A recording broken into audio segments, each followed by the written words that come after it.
Nasaan ang 700 billion na earmark revenue? Isang maulan na gabi sa atin dito sa Bisdak, Pilipinas. Maayong gabi, Visayas ug Mindanao. Magandang gabi Luzon, magandang gabi Pilipinas, magandang gabi ho sa lahat ng mga Pilipino, mga OFW saan man panig ng mundo. Patoplok yung matang budlad ni Bake. Nasaan na ba si Bake? Nasa Amerika na naman. Magandang gabi sa lahat ng mga Eskunyans, Duterte diehard supporters, Bantag supporters, sa lahat po ng mga KOJC katutubo saan man panig ng Pilipinas. Maraming salamat po sa patuloy na pagsuporta sa Birada Aguila. Mukhang wala na masyadong bumibisita sa Birada Aguila. Hoy, bisita naman ho kayo. Alas 2 hanggang alas 3 ng hapon yan, Lunes hanggang Biyernes. Patoplok po ng mga kabisdak.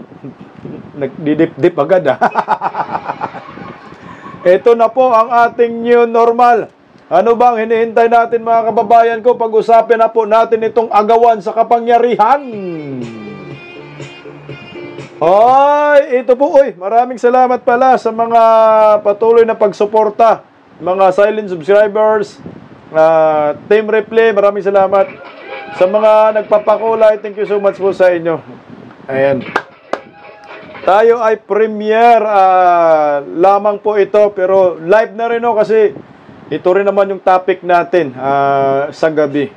Isang oras din po ito na balitaktakan, kapoy din Nakakahalhal din no? Isang oras. Okay, ito po ang ating pag-uusapan ngayon sa Bisdak, Pilipinas. Nako, isang representative party list na si Bernadette Herrera, I think BH party list. Ito ba yung nadili yung proclamation na suspended ni George? Hinahanap po ang 700 billion pesos sa pamahalaan. Ano po ito? Nasa na daw yung 700 billion pesos? Grabe, no? Billion pera ang pinag-uusapan natin. Grabe, no? Samantala si Vice President Inday Sara Duterte, wow, 125 million lang. No? At ginamit naman sa tama ang pondo. Ayan, gusto na ipa-impeach, i-convict ni Tambaluslos, Bunjeng. Bongbong Marcos nilangaw sa Bulacan. At nahagip pa sa video ang pagtatawanan ng mga residente doon. Patay ka diya.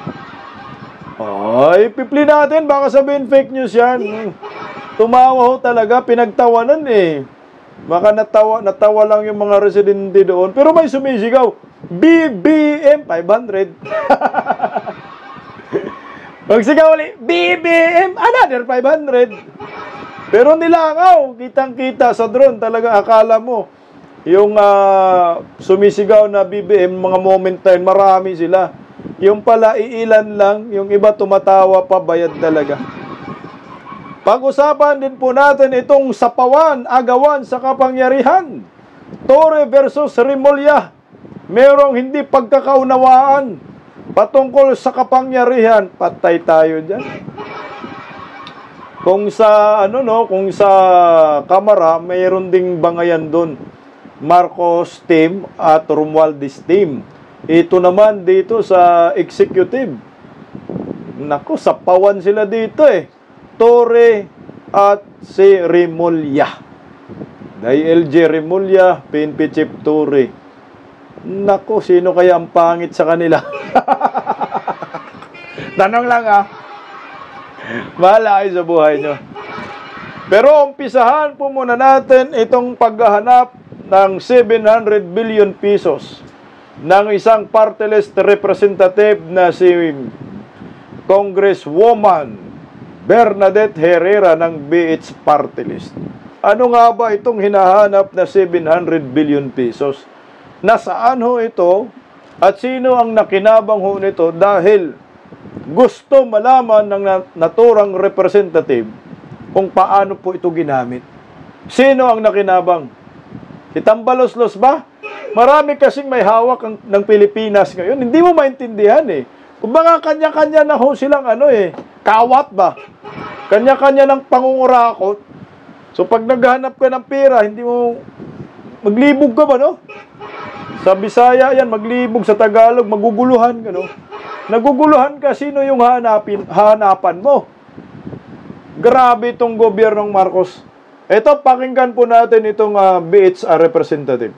Nasaan ang 700 billion na earmark revenue? Nako. Ako'y nag-agree tungkol dun sa one fund concept.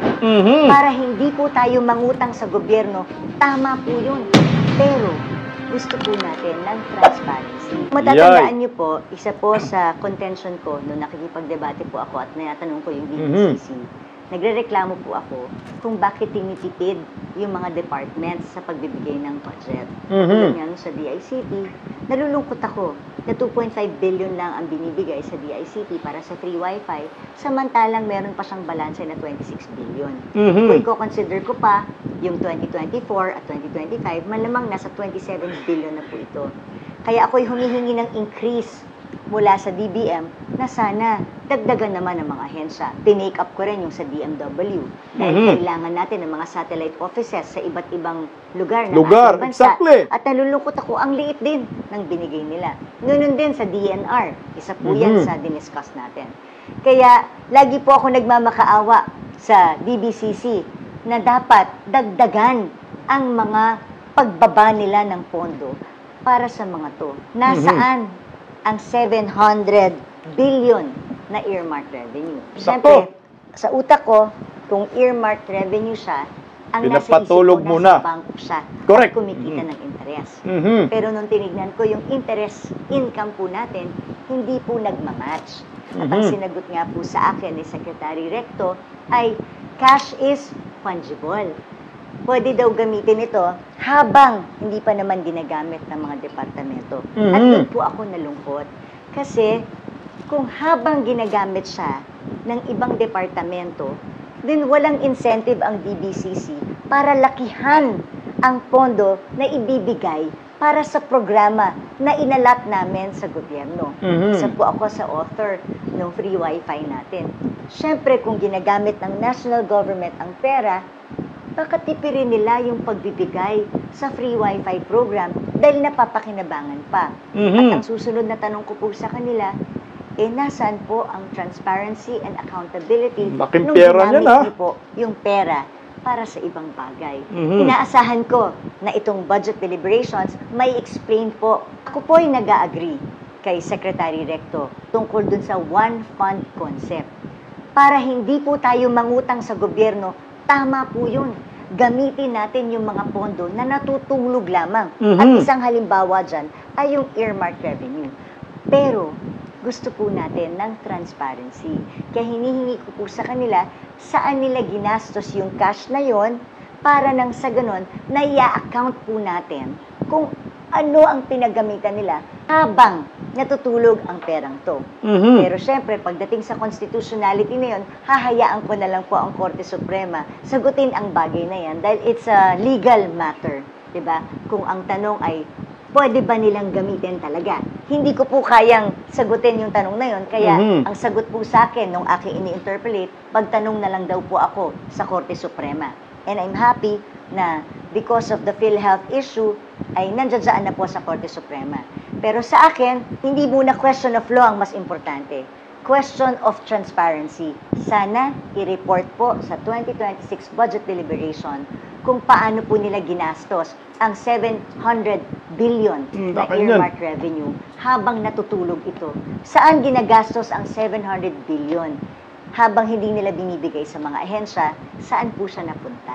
Yun po ang aking curiosity. Dahil sabi nga, di ba, pag kinailangan, pwede namang nilang kumakuha. Sigurado po ako gusto ko malaman na nandun yung cash. So ito lang po ang hinihingi natin. Ayan po, earmark revenue. Yan po yung hinahanap ng BH sa party list ay 700 billion pesos. Parang ito po yung mga pondo ng mga departamento na hindi pa nagagamit pa, no? So ngayon, nilalagay muna sa bangko, pinapatulog muna hanggat hindi pa ho nila kinakailangan. Kasi po, ang pondo na yan, at taon-taon po, Hindi naman yan agad-agad na ginagamit ng mga departamento sa loob ng isang taon. Siyempre, kung ano po yung kailangan nila, magre-request po sila at yun lang po ang magagamit kung ano po yung naka-allocate sa departamento. What for example, PhilHealth. Alala po natin sa PhilHealth, kinuhaan po nila ng almost 90 billion pesos. Diba? 60 billion yung kinuha nila sa 90 billion. So 30 billion na po ang natira, gusto pa nilang kunin. Ito yung isa sa mga halimbawa na ang sabi nga ho ng Korte Suprema, ibalik nyo po yung kinuha ninyo na 60 billion sa PhilHealth na hanggang ngayon, hindi pa rin may paliwanag kung nasa na po yung 60 billion pesos na kinuha ng gobyernong Marcos sa PhilHealth. Yan sila, kasabot yan sila direkto. So ngayon ito, mas malala pa pala, mas malaki pa pala ang hinahanap ngayon natin na dapat ay may paliwanag ng gobyerno nasaan yung 700 billion pesos na earmark revenue. Pinapatulog mo yan sa bangko, siyempre tutubo yan, magkaroon ng interest. Sino yung gumalaw nito? Kung ginalaw, saan po nila ginamit? At nasan yung mga resibo?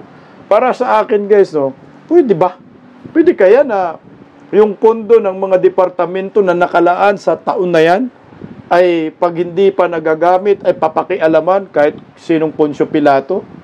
Naalala ko, I think itong sa PhilHealth, nilagay nila sa unprogrammed funds eh. Ginamit ng Office of the President, yung 60 billion pesos. Nilagay sa unprogrammed funds. So ito ngayon naman, 700 billion, baka nasa unprogrammed funds din po ito. Tiba-tiba si Bakay dito. No? Tiba-tiba si Palaka. Kasi ang makikialam lang, ang pwede lang naman makialam ng pondo sa mga departamento, Department of Finance. Sila po nirekto dito. Papakialaman. Tapos itatransfer sa Office of the President. Ang tawag doon, unprogrammed funds. Lumalabas, pork barrel ho ito. 700 billion yan. So kung walang maghahanap, tatahimik na lang ho tayo. Buti na lang, merong isang kongresista ngayon na naglakas ng loob na nasan itong pira na ganito. Napakalaki, 700 billion pesos eh. Galit na galit tayo sila kay Vice President Inday Sara sa 125 million. Pero ito ho eh, 700 billion pesos unmarked revenue na hinahanap ngayon ng kongresistang ito. Naku, mag-ingat ka ma'am, Duterte supporter pa naman yata ho ito kung hindi ako nagkakamali. No? Ini-endorso to ni Vice President Inday Sara yung party list na ito. Malaking pera po ang hinahanap ng naturang representative. Ngayon, sino po ang nakinabang? Saan nila ginamit ho ito? May mga resibo ba? Meron bang transparency? Kasi nananawagan po itong si Tambaloslos ng transparency, di ba? Diyan sa Kongreso. Ngayon ang tanong, sino ang makapagpaliwanag? Ni Malpira na naman, yawards talaga oh. Grabe oh. Nasa na kayong mga buhaya kayo, hindi ba kayo nabubusog? Nyor, yung mga lipuris mo, Nyor, hindi pa rin busog. 700 billion pesos, wala na, kapatong-patong na eh. Ang hinahanap natin ngayon eh, di ba ho? Meron pang unprogrammed funds na 500 billion pesos, umabot na rin yata ng 700 billion pesos.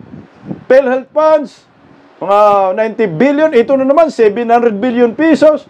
Marlica Investment Scam, bilyon-bilyong pira ang nawawala sa atin. Trilyon-trilyon na nga na hindi pa rin may paliwanag ng gobyernong Marcos. Saan ba ito napunta? At ano po ang nangyayari dito? Meron pang flood control projects. Ang dami pang problema ngayon. Hindi pa rin mahagilap. Nasaan ba ito? Yawards. Ito na ho yung sinasabi natin. Pera ng bayan, pinaglalaruan na ho nila. Parang yung bilyonis ba na halaga? Wala nang kwenta sa kanila yan. Sobrang dami ng pera pumapasok sa kanilang mga bulsa. So ngayon, bakit natin din hinahanap ito, yung 700 billion pesos? Kasi taxpayer tayo.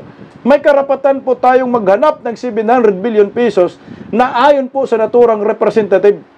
Dapat po ilabas ito ng gobyerno ang listahan na pinanggagamitan nila. Sa tingin ko po, hindi po pwedeng galawin yung pera ng bawat departamento eh. Nandyan lang yung pera na yan, huwag niyong galawin. Kasi pag kailangan ng departamento na yan, wala. Kung wala ng perang natira sa bangko, ginamit na ng mga buhaya. Nga na. Wala nang magagamit. What for example sa health program, Department of Health. Kung yan yung kinuhaan mo ng pondo, kung maraming mga ospital, pa-admit, ano ho ang mangyayari sa health system natin? Mga kalsada. Sus ko, ginubusog ang mga buhaya. Kagaya po ngayon sa flood controls, grabe, ang dami na pong pirang involved under Marcos admin. Sangkatutak na korupsyon na hindi mapaliwanag-paliwanag. Ano to? Palike nga guys. Na hindi mapaliwanag ng gobyernong Marcos. Ni isang resibo siguro, wala ho silang may presenta sa atin eh. Nasaan ba yun? Ilabas nyo. Bigyan nyo kami. Grabe, no? Swerte talaga ng mga kurakot ngayon under Marcos admin. Hindi man sinisita. Hindi pinapakulong, hindi kinakasuhan. Ang kinakasuhan, mga political bloggers, mga nagkikriticize. Pero ito, bilyon-bilyon na po. Ito ang pinag-uusapan natin. Dagdag na naman ito sa hinahanap ng taong bayan. Hinahanap pa nga natin yung ginto. Nasa na eh. Hanggang ngayon, hindi pa rin may paliwanag. Magkano yung naibintang ginto? Ilang tonelada? Nasaan ito? Tahimik rin ho tayo doon. No? Ang naghahanap doon, si former President Duterte. Sa sobrang ingay ni Tatay Digong, anong ginawa ng gobyernong Marcos? Ayan, nasa dahig. O tayo na lang natira. Huwag naman kami papunta doon. Wala akong passport doon. Libre, okay lang. O ito, seryosong usapin po ito ha. Itong earmarked money. No? Tama ba? Earmarked money? Tama? Earmarked money. Kailangan po itong maipaliwanag kung nasaan. Hindi mo po pwedeng nasabihin, ginagamit namin. O kung ginamit nyo, nasan? Yung mga interest, nasan? Diyos ko, taong bayan, tulungan nyo po kaming maghanap sa bilyones, trilyones na kaba ng bayan. Sana sundan mo pa ho ito, Representative Bernadette Herrera. Huwag po kayong tumigil sa pakikibaka ho ninyo hanggat may paliwanag ng gobyernong Marcos kung nasaan po itong pira nito. Sobrang laki. 700 billion hinahanap natin dito. Meron pang flood control projects. 500 billion pesos. Umabot na yata sa 900 billion hinahanap natin. Tapos ngayon pinunduhan pa ng almost 300 billion pesos. Na ngayon, ito nagdrama-drama si Bongbong. Pumunta doon sa Bulacan, Pandi Bulacan, dahil nga daw maraming nagrereklamo na doon. Dahil binabaha po ang naturang lugar. Pumunta rin naman. Tiningnan yung palpak niyang flood control projects. Dapat ito managot ho itong taong ito. Bago po natin ipalabas yung pinagtawanan siya, no? May sumigaw naman na BBM. Bayad yun. Sa dulo lang, medyo hindi lang masyadong mapapansin, pero meron talaga tinawanan, no? Talaga hindi ako fake news dito. Nilangaw po ang naturang presidente sa Pandi, Bulacan. Narito po ang bidyong iyan. Panoorin po natin, mga kabisdak.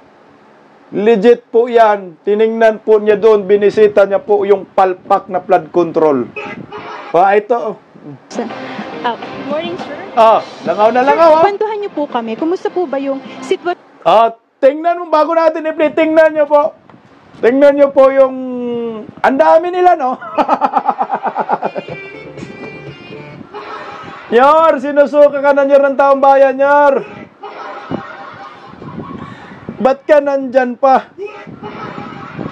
Alam, nakakahiya, no? Umunta ka dun, walang sumalubong. Meron man media, sobrang dami.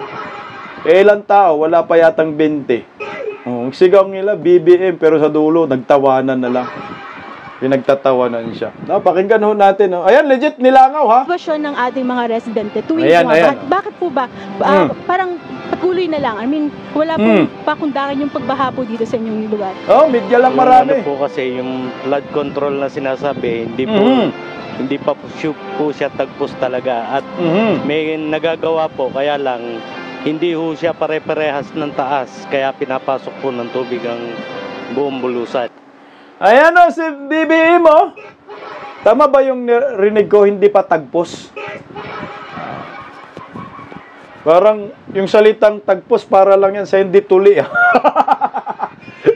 Pero malalim yata na ginagamit kasi pure Tagalog talaga, taga Bulacan. Malalim yata yan na Tagalog, di ba tagpos? Hindi pa tapos, kumbaga hindi pa diretso, no? Hindi pa tagpos. Yan ang tinignan ni Bongbong, yung flood control projects niya na palpak dyan. daming nagdusa ng mga taga Bulacan. Sige nga, tuloy oh. Kaya po ang mga bata po dito, hirap na hirap sa pagpasok, sa umaga, sa hapon at pag-uwi nila. Kaya hirap na hirap po talagang umuwi. Sir, Tingnan ngayon, mo, sir, oh. kasi ang sisilipin dito ng ating Pangulo ay yung ginawang rehabilitation ng river protection structure along Barangay Bulusan. So, sir, ano po ba yung strukturang to at bakit para tila hindi siya nakakatulong para maibsan nga yung pagbaha dito? Yung ano po kasi, yung digging ginagawa po ngayon dito ay putol-putol pa po siya, hindi pa po siya tagpos talaga. Ang nangyayari po, yung kalahati po ng Bulusan, halos wala pa hong harang. Kaya pumapasok pa rin po yung high tide. Pero kung pare-parehas po ng taas talaga na medyo mataas, kahit high tide po, hindi napapasok tsaka yung baha. Narinig mo yan, Yor? Ayan yung palpak mong proyekto, hindi pa tagpos.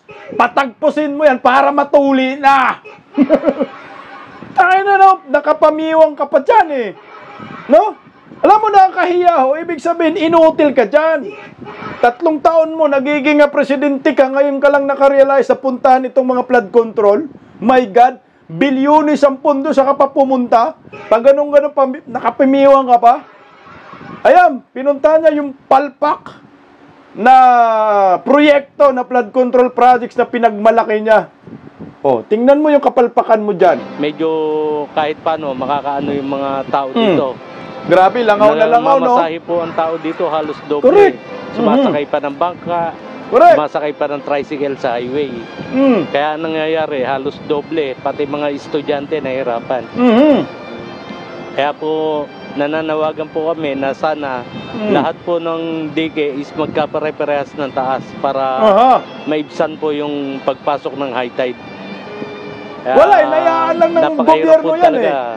Ang mga tao po dito talagang halos nadodoble yung mga gastusin nila.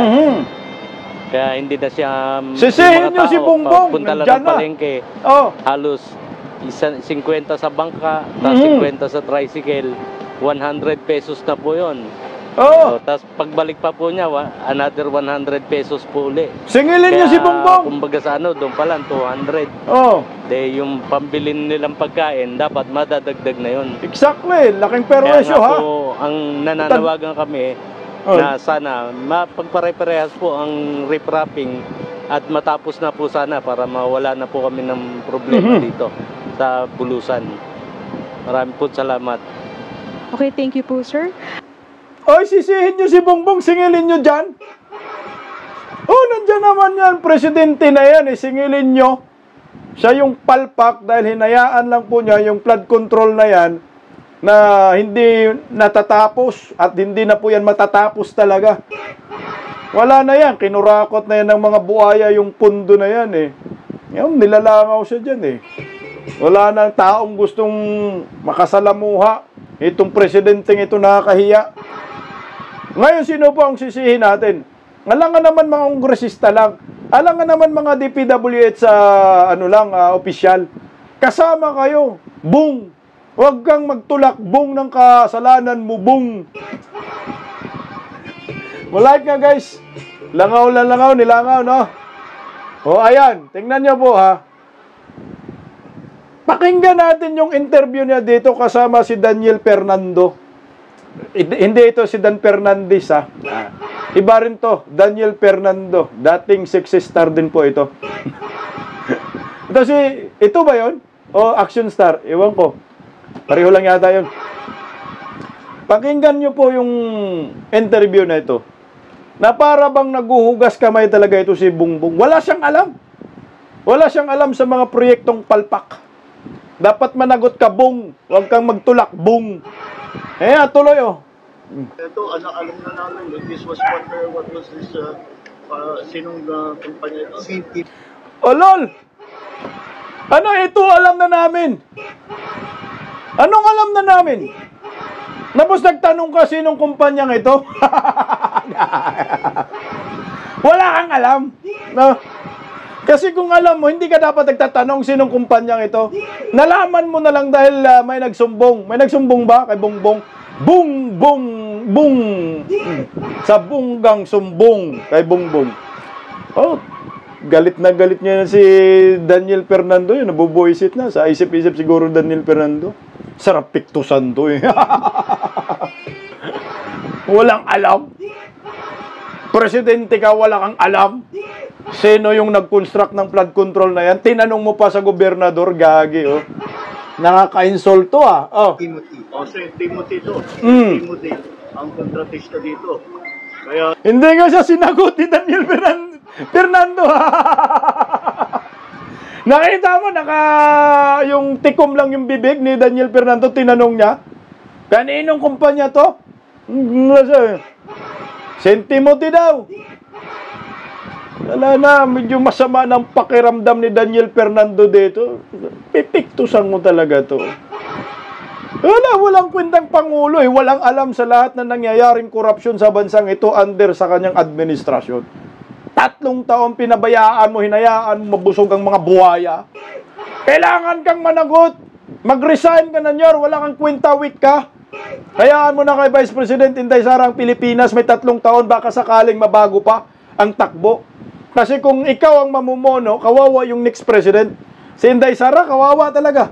Lahat ng problema na naiwan ito, si Inday Sara sa salo. Putsang ina, bilyones, trilyones ang hinahanap na natin eh. Oh. titignan natin, kailangan pasagutin natin kung bakit ganitong ginawa nila. O, titingnan daw natin.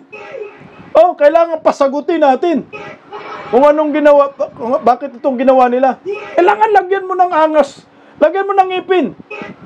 Kahit postiso lang, made in Divisoria, 300. Wala bang ngipin yun? Bilhan kita, made in China nga lang. Sus ko, bilyonis na pinag-uusapan, trilyonis, ganyan pa rin ang ano mo, ang tawag yan. Ganyan pa rin yung mga pananalita mo. Ang tono ng pananalita mo, malumanay ka pa rin. Ginagago na nga ho ang taong bayan dyan eh. Ayaw mong pumalagpalagan mo. Magalit ka, piktusan mo. Tingnan, Daniel Fernando, galit na galit. Baka masiko ka dyan. Eh, tingnan mo. Mas mabuti pa, dapat pumunta sila rito, pakita nila gano'ng kahirap ang buhay na binigay nila sa mga kababayan natin. Lala!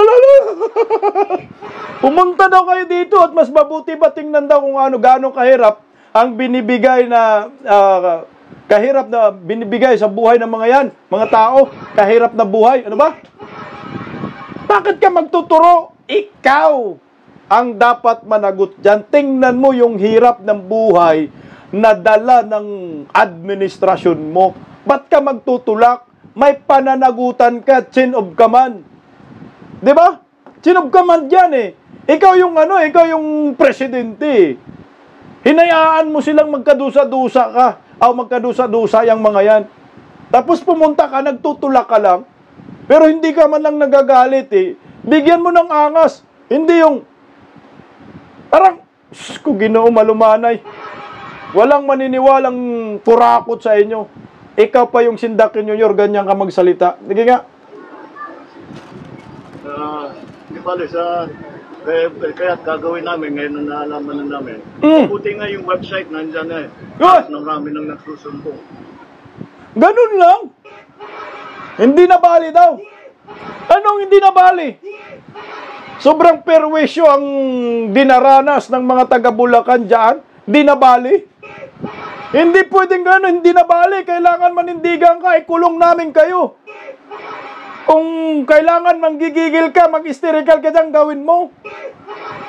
Pinapahirapan mo yung taong bayan dyan. Tingnan mo, si Daniel Fernando, nakasimangot sa'yo. Manindigan ka bilang isang pangulo. Hindi po pwedeng ganyan eh. Diba ho? Pera, bilyones, trilyones. Yung mga tao dyan na abala. Flood control mo, palpak. Tapos okay ka lang, di nabali. Hindi nabaling naghihirap yung mga Pilipino dyan. Di nabaling nasayang ang kaba ng bayan. Trilyones, bilyones na ang hinahanap natin ngayon. Nasaan ho? Saan ang hustisya dito, Nyor?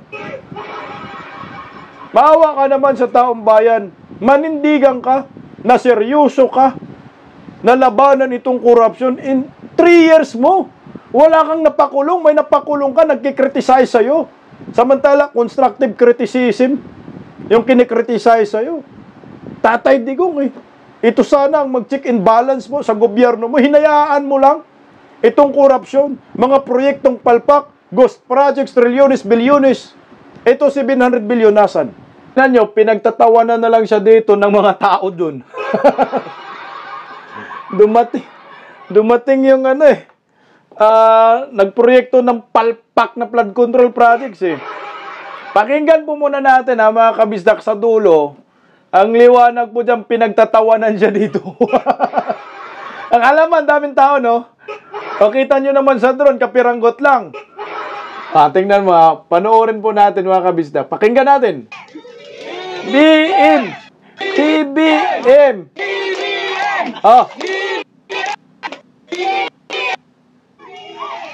Narinig nyo? Isa pa. Sa dulo!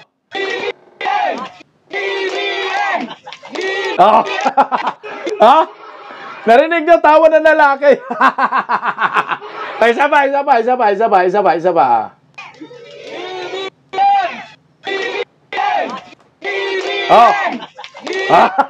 Tinawa na. Tingnan mo sa parting dulo. Ito isa pa.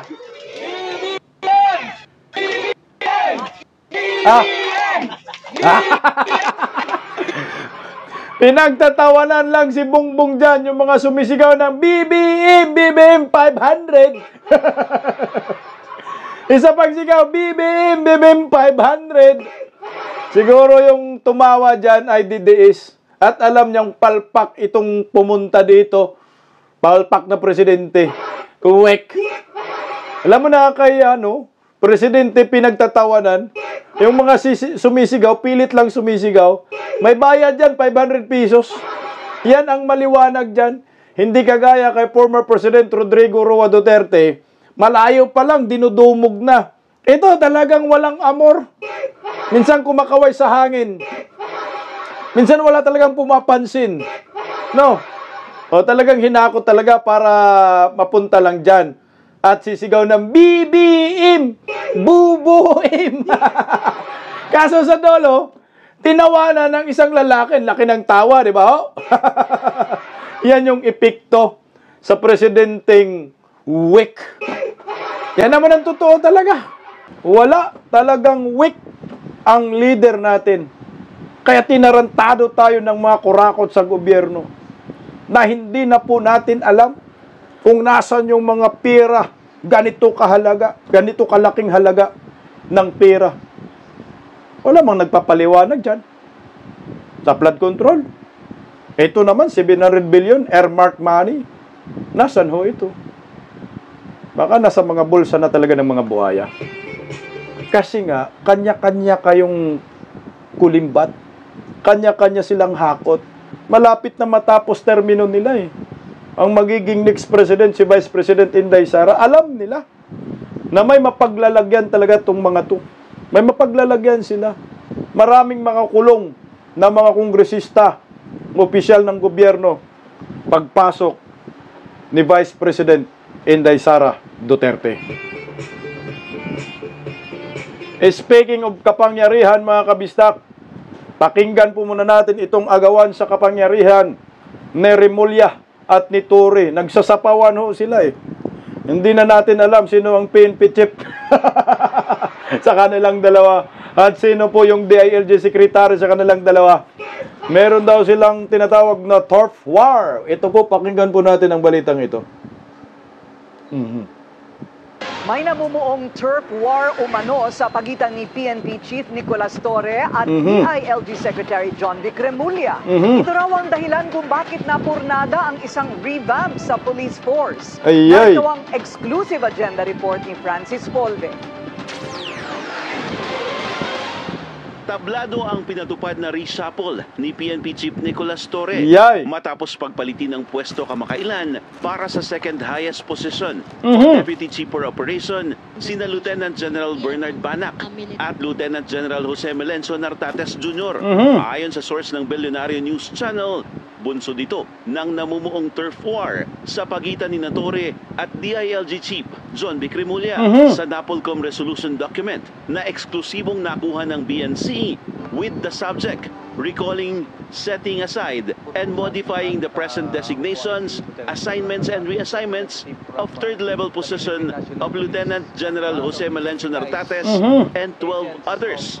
Nakasaad na habang nasa PNP ang kapangyarihan na mag-designate, assign at mag-reassign ng police commissioned officers sa third-level positions base sa Section 26 ng Republic Act 6975. Nako, nagkasapawan. Ang kapangyarihan na mag-review, approve at mag-modify nito ay nasa NAPOLCOM. Itong August 9, nag-issue ng resolusyon ng NAPOLCOM para sa placement ng third-level positions na kailangan ang review at confirmation ng Commission and Bank.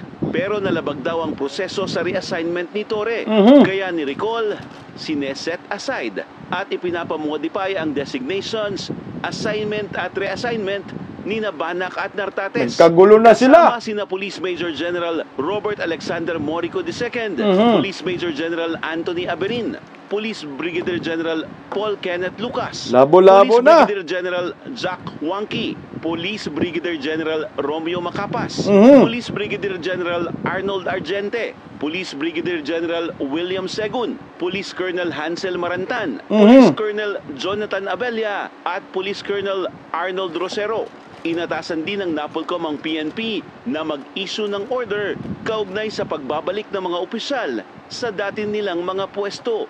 Dated August 14 ng dokumento at pirmado ni na SILG Remulla, Commissioner Rafael Calinisan, Vice Chairperson and Executive Officer ng NAPOLCOM at 3 pang Commissioner. Pero blanco o walang pirma Hindi pumirma ang si Torre. PNP. Matatandaan na kabilang sina Nartates at Torre sa mga opisyal na pinagpilian ng Pangulo na papalit sa nagretirong si General Puta, Romel rivalry Corbel. ito. Wala pa namang pahayag ang PNP kaugnay dito. Nako! Rivalry ito mga kabistak. O ito pa dagdag na balita. Remulla sinapawan. Werpa ni Torre. NAPOLCOM niligwak ang PNP revamp. Pinawalang bisa ng NAPOLCOM ang isinagawang revamp ni Philippine National Police PNP Chief Torre. At tayo, sampal ito sa bungo ni Torre. Kaya pala nagpahayag si Torre kagahapon na lahat ng mga adik pangit. Ito pala yung dahilan. No, nag-aagawan sila sa kapangyarihan. Nagsasapawan. Nako, tingnan mo. Sila-sila nga lang dyan sa gobyerno, hindi na nila alam yung kanilang mga ginagawa. Nagsasapawan na, nagtatablahan na, hindi sila yata nag-uusap. No, may faction talaga. Ang gobyernong Marcos, maraming faction. No, kanya-kanyang sapawan sila. Kagaya ng House of Representatives, may mga faction din yan. So dyan rin sa dyan sa Malacanang meron din. No? Executive meron eh. Talagang nag-aagawan na ho sila ngayon kung sino po yung talagang may makapangyarihan sa kanila. Yari tayo dyan. Ito si Remulla, alam ko hindi rin ito magpapatalo eh. Ang PNP, hawak rin ng Department of Interior and Local Government. Paano ho yun, Torre? Tanggal ang angas si Torre dito sa pawa ni John Vic eh. Pero talagang makapangyarihan itong Remulla Brothers. Isipin mo, DILG tapos Department of Justice. Pag nagkataon pa, magiging ombudsman pa. Itong isa pang Remulla, grabe talagang kapangyarihan yan. Hindi po basta-basta, hindi yan matitinag mga kabisdak. Kumbaga para bang hawak na nila ang Pilipinas pag nagkataon eh. Mga politiko na gusto nilang ipakulong, mapakulong ho nila. Pag nagiging ombudsman si Remulla. Kasi nga ho, 'di ba, naalala po ninyo na sinabi na disqualified itong si Boyeng Remulla bilang isang kandidato sa pagka-ombudsman dahil nga mayroong kasong kinakaharap diyan sa ombudsman nung patungkol sa pagkidnap nila kay Tatay Digong at dinala sa Dahig, Netherlands. Pero magulat-gulat ka ngayon. Hoy! JBC, ano na? Judicial and Bar Council muling pinagbigyan ang application ni Boyeng Remulla sa pagka-ombudsman. Wala na, mukhang mikos-mikos na to nangangamoy bulok na tilapia. Something fishy to mga kabisdak. Mantakin mo, kung ikaw Judicial and Bar Council, mga abogado yung mga yan, mga magagaling, kailangan tingnan nyo naman kung qualified itong si Boyeng Remulla. Ano ho ang mangyayari sa Pilipinas? My God, ito, inilabas na po yung finalist ng mga aplikante sa posisyon ng pagka-ombudsman. Ayan na po guys, Aguinaldo Michael J. Benitez Romeo. Romeo Benitez, sino ba to? Carucci Bistero Corpin, Cruz Stephen Ikong Geraldine Efren Bida, Gaerlan Samuel Jacinto Inares, Kim Inares, Dilawan, Lugan Analisa, Lopez Mario, Matibag Milben, yung traidor sa mga Duterte, nandyan din. Musngi Michael Frederick, Remulla Boyeng, my God, Reyes Felix, Rodinas Jason. Yung pang-17, sino yan? Alang, yung pang-17, basahin natin. 17, si Torgano Binhamin. Patay tayo dyan. Mukhang si Boyeng yung magiging ombudsman nito. Wag naman sana, Yawards. Tingnan mo yung mga pangalan dyan. Ang pinakabata ni Bongbong dyan, si Boyeng. At saka si Matibag Milvin. Yan my God. Panigurado. Huwag naman sana ako magdilang anghels. Magdilang demonyo ho ako. Si Boyeng, mukhang magiging ombudsman. Ito yung nakakalungkot. Judicial Bar and Council, bakit nyo pinalusot ho ito? Mantakin mo may kaso sa ombudsman, magiging ombudsman, sus ko ginoong Pilipinas ka, walang kwenta talaga, no? Wala na, pira-pira lang. Dapat application mo pa lang, disqualified ka na.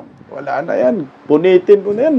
May kaso yan. Anong masasabi sa atin ng mga tao na pinagbibigyan natin itong may mga kaso? My God, Kaya dapat, alam mo, pag maging presidente si Inday Sara at si Boyeng magiging ombudsman, sobrang laki ng problema ni Inday dito. Para sa akin.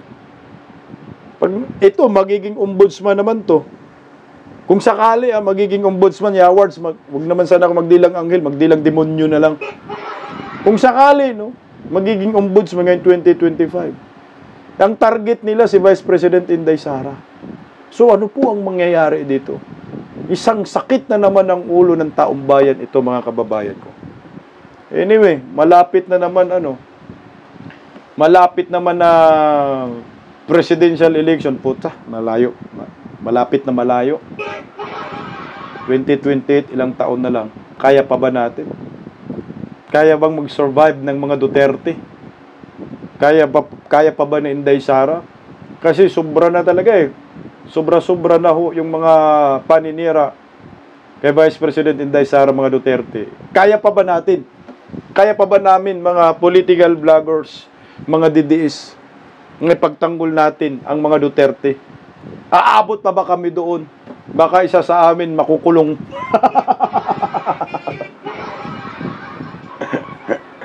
Unahin nyo na si VMR tsaka si KPL. Parang, pag tinitingnan mo, babutsayin ang mga demonyo talaga nasa gobyerno ngayon Ang Pilipino, kakayanin pa ba itong mga ganitong klaseng kademonyohan ng gobyerno? Mag-usapan nga ho natin itong presidential election. Makimarites muna ho tayo. Palike nga guys. Pakinggan natin yung marites ni Atty. Harry Roque, kunti lang. Ito yung marites ni Atty. Harry Roque. Uy, ko pa naayos. Rock. Okay.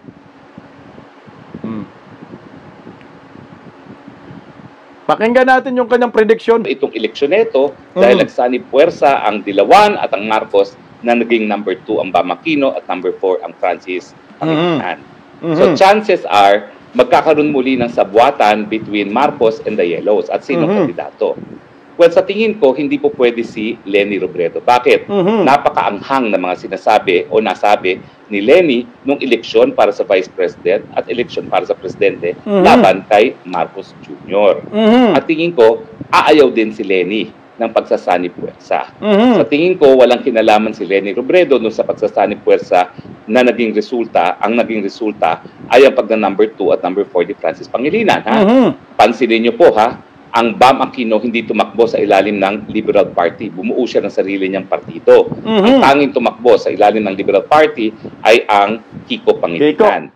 At tingin ko ang dahilan kung ba't hindi tumakbo under Liberal Party si Bam Aquino ay dahil alam niyang mahihirapan siya makipag-alyansa sa mga Marcoses kung siya ay tatakbo sa Liberal Party. Kaya gumawa siya ng bagong partido, ewak pa ko ano yung pangalan ng partido niya. Pero yun ang partidong ginamit niya sa kanyang kandidatura at siya ituloy naging number 2. Number 2 kay Bongo. Pero yung pagiging number 1 naman ni Bongo ay patunay na talagang sa ngayon, hindi mo mai-etsepwera ang mga Duterte sa politika. At sila talaga ang dominant force ngayon. Okay, bago natin i-play, tama po yung sinasabi ni Atty. Harry Roque. Tulingan muna natin. At ang tingin ko, ang posibleng maging common candidate. Teka lang. Ang mga Duterte, yung talagang dominante na partido po ngayon, puwersa. Ngayong 2028, wala na pong iba. No question po yan. Pag tiningnan nyo po yung mga ratings, kumakailan kahapon, di ba, na-flash natin, 31%. Laban sa Pinklawan, 13%, Bam Aquino, ang layo. Si Salamat kayo, Mr. Chair, layo. Nasa, malayo sa impyerno. Kaya, Team Duterte talaga ang pinakamalakas sa 2028. Kaya nga gusto nilang pabagsakin si Inday Sara. Ang tanong, kaya ba nila? Tuloy, Atty. Harry Roque. Ng Dilao at ng Marcos ay si Chis Aquino. Chis Aquino tuloy. Chis Escudero. Bakit? Unang-una, ang tie si Chis Escudero sa mga Marcoses, ang tatay niya, Secretary of Agriculture. At alam natin, malapit na malapit siya kay Liza Araneta Marcos. At kung napapansin nyo, si Liza Araneta Marcos ang law partner ni Jojo Ochoa at mukhang si Liza Araneta Marcos ang gumagawa ng mga political decisions. Pangalawa, ano naman ang ties niya sa mga Dilawan? Siya ay kababayan ni Leni Robredo. At ibig sabihin yan, ang buong Bicolancia ay boboto sa kanya. Pero dahil siya ay kababayan ni Leni Robredo, hindi malayo na ikampanya rin siya ni Leni Robredo para maging presidente. And with the help of Leni Robredo, pwede siyang manalo sa Western Visayas, yung Iloilo at Negros na baluarte ng mga Dilawan, at yung mga lugar sa Luzon, gaya ng Pangasinan, Batangas, Laguna, and Quezon, na malakas ang mga Dilawan. So pag nakuha yan ni Chis, yung karamihan ng Balance Luzon at malaking bulto ng Metro Manila, ang Bicol Region, at ang Northern Luzon, na baluarte pa rin ng mga Marcoses, sa tingin ko, malakas ang tsansa na makalaban kay Inday Sara Duterte. Paano si Tambaloslos?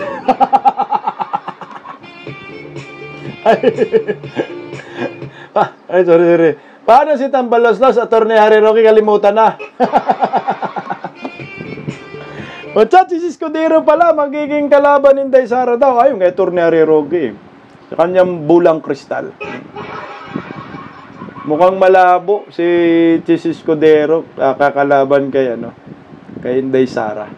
Kasi pag tiningnan po natin si Chis Escudero, mainit ngayon sa Marcoses. Sabihin na natin, nagdilawan nga siya, malakas kay Lisa. Tapos Marcos din may history. Pero pag tiningnan mo kasi, wala namang permanenteng kaibigan sa politiko talaga. Baka ang magiging resulta nga dito, para sa akin mangyayari magtandem, baka Inday Sara at Chis Escudero. Inday Sara, presidente, Chis Escudero, vice-presidente. Kasi kailangan kukuha ka talaga ng Mindanao at Luzon. Escudero may baluarte. Yun ang nakikita ko. Kasi Kuya Bungo, senador pa naman yan. Hindi pa po pwede rin eh. Saka pwede sa susunod, pagkatapos ni Inday Sara, si Kuya Bungo. Kahit si Kuya Bungo pagka vice-presidente. Yan ang nakikita ko dyan. Pero by this time, kasi ang pinupunta riyan ngayon ng Marcos admin, si Chis Escudero. Pinapabagsak nila ngayon itong Senate President Escudero. Dahil sa tingin nila kasi tinik na rin si Escudero sa kanila. Nung pag-aakala ho nila na kakampi nila si Escudero, yung pala ang ending, hindi nila kalinya. Ibang grupo pala si Chis Escudero. So posible siguro ito, kukontrahin ko yung analysis ni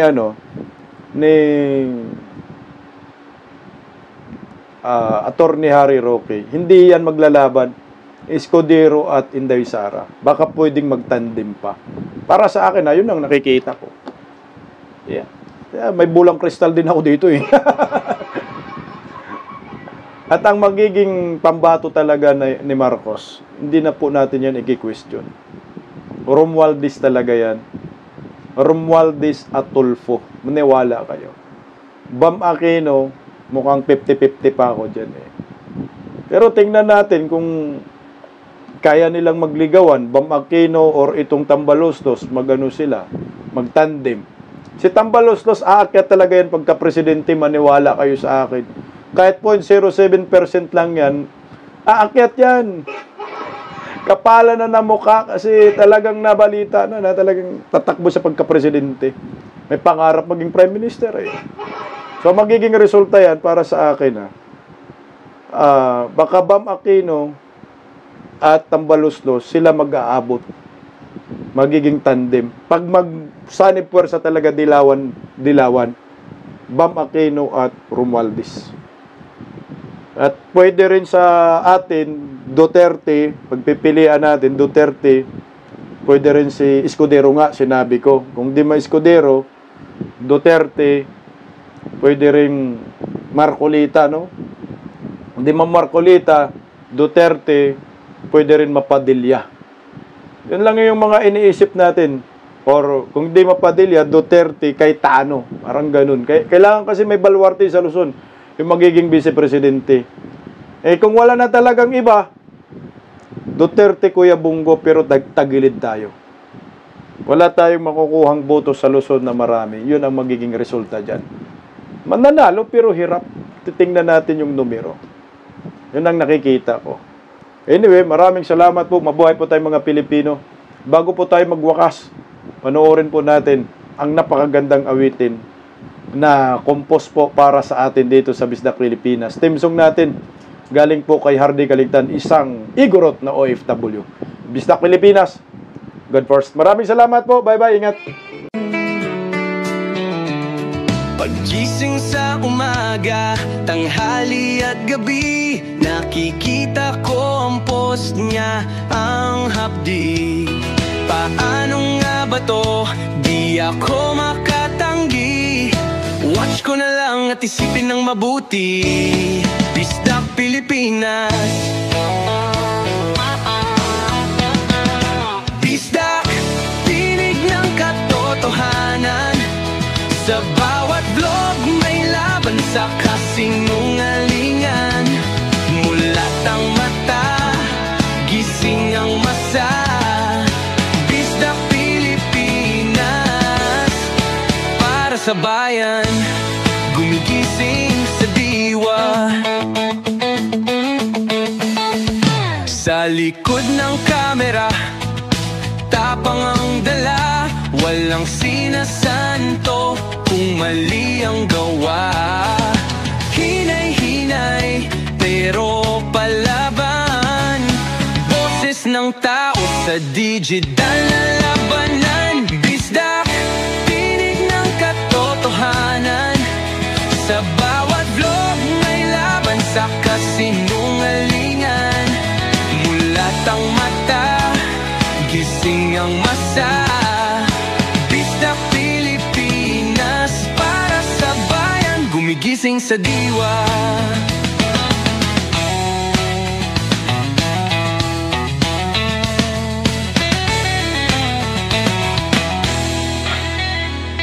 Hindi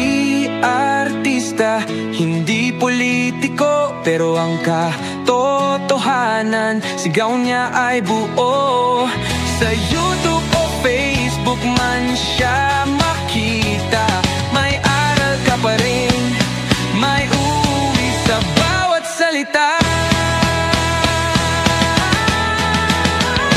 Bisdak, gising sa katotohanan, di lang kwento, kundi panawagan.